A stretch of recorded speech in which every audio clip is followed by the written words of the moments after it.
I'm here this morning with a couple of teachers from University High School, Mary Alvarez, Mimi Martinez, and they are involved with feeding children here at the school. And you have quite a few kids over here that I understand that Yes. need help. Can you tell me something about that? We have been doing some things to try and help you, but last year, for example, and it wasn't all just your schools, several other schools, we served over 30,000 kids. Wow. And it wasn't enough. And we're trying to figure out what is enough and how can we deal with this. Tell me what it's like for you guys on a daily basis. Well, here at University High School, it's not our pantry and Miss Martinez's amazing work. We work together. Is not just for our students. We also have staff that comes through our pantry, and we not only service students, we service staff. We service a custodial staff, cafeteria staff, teachers, counselors. It's open to anybody and everybody that is in need. And something we've been noticing that our numbers have been going up on a weekly basis, just because of the economy, the way things are. I mean, the kids don't stop being hungry because prices are going up, and just we even have parents that reach out to us and say, "Hey, we need this extra help." So we couldn't do what we do. We wouldn't, and there is an impact. It does make a difference. That's how we build relationship with our students. It impacts our attendance, it impacts our behavior. I mean, it impacts every area, the learning. The learning, of Mhm. course. And of course, I tell them, look, I said, we're feeding you. So means you're going to concentrate and do better in your work because it's going to help you. But yes, like she said, we have kids come. It's through the day, in the morning, in the afternoon, especially for on weekends. We make sure that if they need anything, they come and ask us for it. And we make sure that they're fed. And we are so blessed and we are so grateful. Thank you so much. Well, we're grateful for the opportunity to be able to serve you guys. I think what I'm trying to get my arms around, if you will, is I know that there's 15,000 kids in the Waco ISD. 91% of them, I'm told, are at or below the poverty line. Yes. So that means that we've got over 13,000 kids Yes. that need food. Yes. If we look at what we did last year with those 30,000 kids, that was only in 5 schools. And 2 of those schools weren't Waco ISD schools. They were other school districts, okay? So and how many meals do they get a day? If they don't get 3, how many is it? But that's a repetition of the same people getting food, but we're not covering all of the need. And I'm looking for how do we do that? I want people to understand that in our audience, how important that is. You mentioned to me that, one of you mentioned to me earlier that they get the same thing for lunch every day. Yes. And also if you just kind of to put it into perspective with high school students, their bodies, their appetites are at a higher level, but all students get the same amount of breakfast. It's the same amount as an elementary student. So a lot of them, especially the athletes, if they have, a workout session during the morning, they're hungry, like they burn those calories. So yes. Even when they're going to lunch, because I'm here doing lunches in and out, and we have a big room over here by the library. They come in and say, "Miss, I'm hungry." I said, "Didn't you just have lunch?" "Yeah, but I didn't have enough. I'm still hungry." So they try to find those little fruit cups or chips or granola bars or something that will help them through the day. Yes. And So what I hear you is it's not just that they're taking food home, but the supplementary food while they're here at during school. the day, yes. And I'm okay with that. I really am. Yes. Because some of the food that we've been buying, and it's designed so that they can have snack food while they're changing classes. And what we try to do, because it's kind of hard because they have to be in class, we got to make sure that's responsibility first thing. We've told them then to come before school starts and 8th period. Or like sometimes if they need to take food, not just snacks, take food, they can come in, grab whatever you need and leave it here with me. And then after school, you can come pick it up. That way they don't have to carry it around, because they do so want it. there's a logistical problem with this as well. It's like they can't really catch a snack during the day. But like we said, I mean, we've had to say, come in the morning, get whatever you want. We let them take a few things for the day in their backpack instead of trying to come in between classes all day. And then sometimes we understand that, maybe that day they were running late and they weren't able to. So we kind of assess as we go. If they really need it and we see that there's a need, we go ahead and give it to them right then and there, because sometimes that prevents them being upset in class, that upsets. And another thing that we just sometimes don't comprehend is the problem that we have with homelessness. We have a lot of our students are down the street at Motel 6 or at shelters. And sometimes you don't comprehend at shelters, there's only a certain amount, of course, they want to be able to bless everybody. So they can, but these are growing kids. And Yeah. if we all remember, I remember when I had a teenage son at home, I mean, it's crazy. They eat everything. He still eats everything. He's a grown man. They want to eat all day. Our kids say, how do you say, well, I'm hungry. All day they're going to be hungry. Yes. It doesn't matter what time of the day. I can remember those days. Yes. That was 20 years ago for me, or maybe more. But I mean, when the kids were out for the summer, I was spending $400 a week for food and just getting by. And it's like, we couldn't do that now. And you got to understand that it's the majority are single parent homes. They're, we have Miss Martinez works with the newcomers that are just coming into the country. We have a lot of need that a lot of people don't comprehend. They think because you have food at home, they have food at home, and they don't. And you would be surprised what a cereal and a milk that you give us does for them. I get a lot of pushback from the community. They said, well, they get free breakfast and free lunch, but it's not nearly enough food for anybody. It is not. If you look at the portions, it is the exact same portion that a pre-K-er gets. And then I'm going to take this one more thing, because you mentioned single parents. My heart goes out to the single parents because they really have it rough, because a higher percentage of their income is going to go toward rent. Yes. Because there's only one of them, okay? And then trying to feed the kids and all that. It's really difficult, because I hear a lot of stories from moms, single moms, and even some single dads that just having a rough time.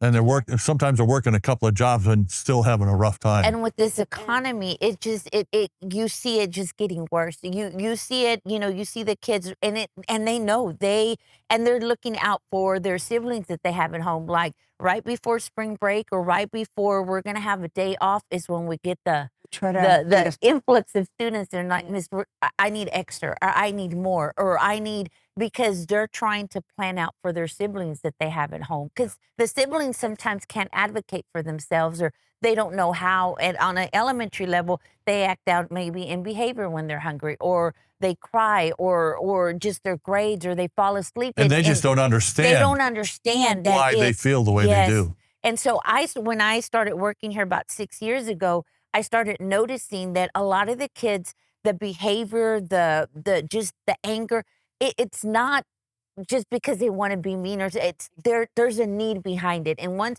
this is how we get to know them, in those Personally, situations. And they tell us their stories. Yes. And I love one of the things that you said.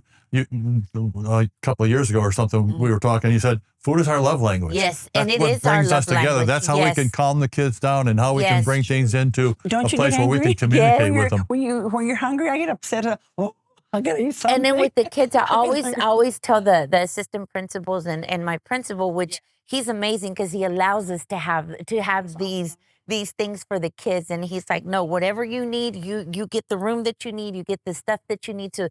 That is also, I mean, we couldn't do what we do if it wasn't because of our principal. Yeah, he's all about the students. He's all about the students. And that's how we communicate with the kids. So they're acting up or they're having a bad day. Come on, tell me well, I woke up early, I woke up late this morning, I couldn't get breakfast, and they're upset because of that. Well, I have food here. Come on. And it changes the day.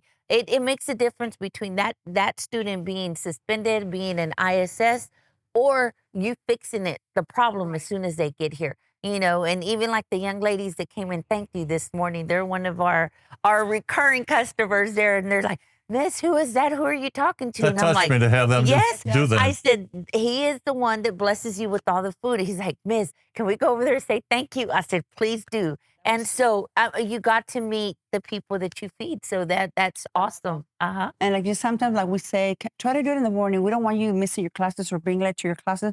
But again, you can tell if they're really hungry. So we'll make exceptions sometimes. We'll say, go ahead, come on in and get something, eat something. And it's okay. If you need something else to put in your backpack, go ahead and take it till then, so it can last you for the day. Yes. So, And we never like limit and say, you've already been here once or you've already been here twice or no, it is open. And that's the beauty of the relationship that we build with our students is that they know they can come to us at any time. And even staff. I mean, I can't stress that enough. I mean, you have professional people right now struggling. We have a lot of single parent teachers, a lot of single parent staff that they're checking. We were talking about that food and everything. Gas goes up, but it's our income's impossible the for our same. income Our to income. continue going. I mean, the district can only do so much. So And this like, right here is an extension of just like our families, like you said, everything's going high, and our paychecks the same thing. So the the kids are stressed because their parents have to work harder, and they come home and they're tired. They don't really get to engage a lot because my dad's just resting. My dad is tired because they don't have. And so I have some of the students that have to work, which they really haven't worked before, and they come tired and sleepy. And I'm like, why are you staying up? Like, no, miss, I have to work financially. I have to help my parents, and this is really hard on me.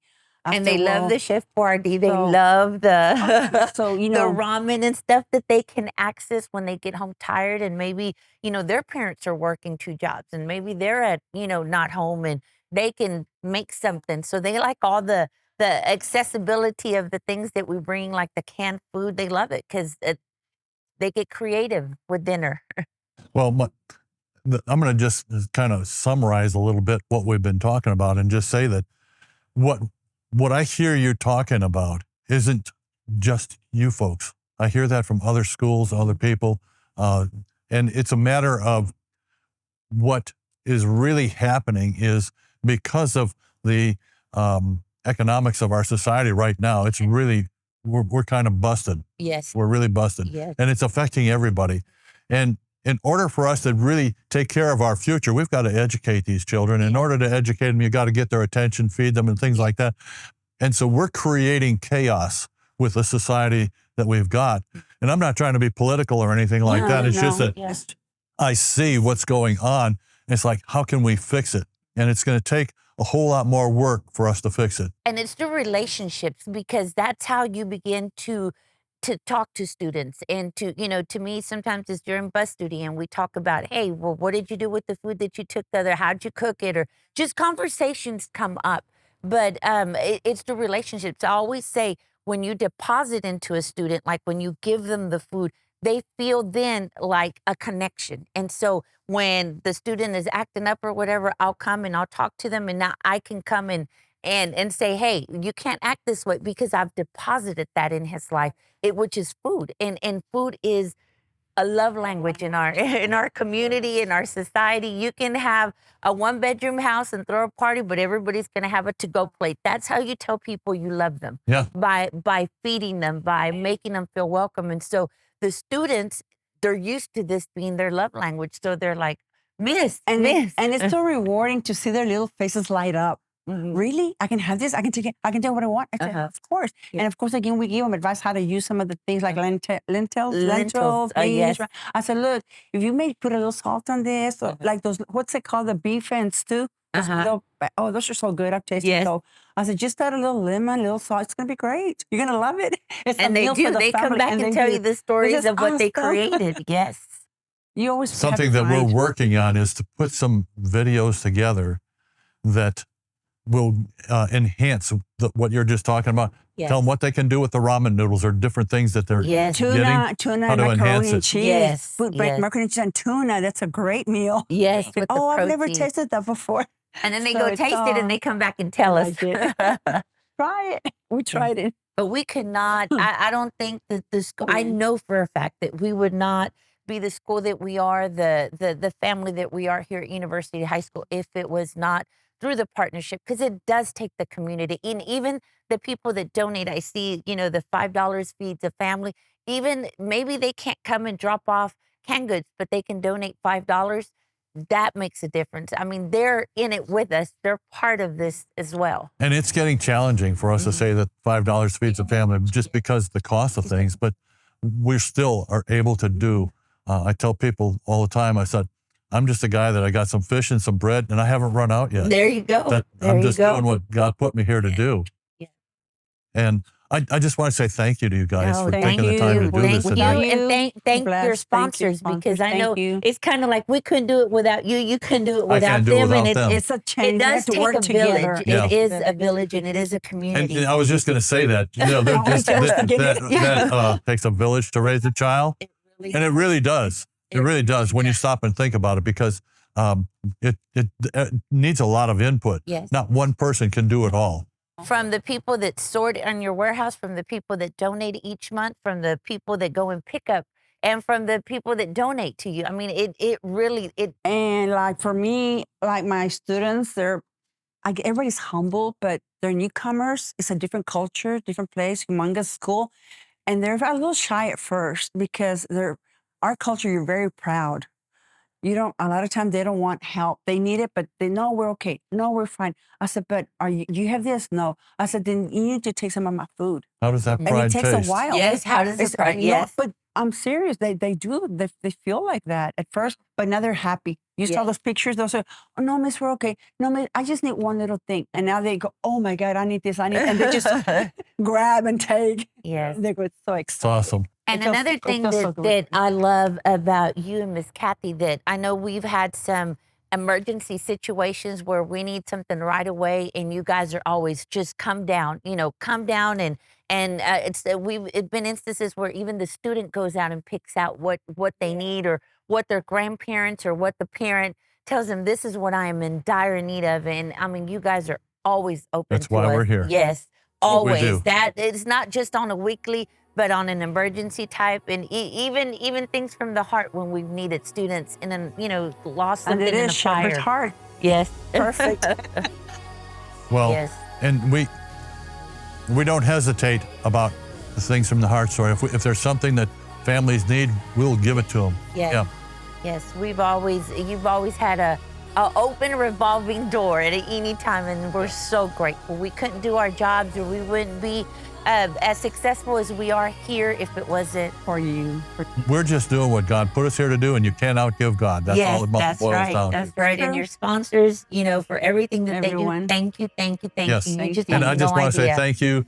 We want to communicate to people that there's a need, and sometimes they hear the same message, but this is particularly at this particular school. This is what the message is about, and it's not unlike what's going on in other schools. Yeah. It's just so common because I get to hear this, but when people hear it from me, they just goes in one ear and out the other. Oh, he's just talking, but it's not talk. It's But we see what's it, we real. live it every day. You live it We every live it day. every day. And like We I see said, it. you have no idea. You may have a home, but a lot of our kids don't have a home. A lot of our kids are in shelters. A lot of our kids are in hotel rooms. A lot of our kids are on people's couches. And so whenever they go live with somebody and maybe they don't have money to give, but they have food to bring home. They have toiletries to bring home. They're able I to mean, cooperate with a little bit. They're yes. able to. Yes. Well, I just want to say thank you, ladies, again Thank for coming you. out here. Thank you. And I'm glad we're under this awning here because Yes. it's getting a little bit misty out here today. But I just want to let the people know that we're talking to today that there's a need in our community. Right here at this school is part of our community. We've got a lot of sub-communities with all the schools, the different neighborhoods and things like that. We've got a lot of community that we're dealing with and addressing, and we need your help to keep it going. Last year we served over 95,000 families. We're already on a pace ahead of last year, just for the first few months of this year. So we need the help. Go to our website, www.shepherdsheartpantry.org, and you can go to the donate button, and it will show you a whole lot of easy ways to donate and get involved. Thank you very much.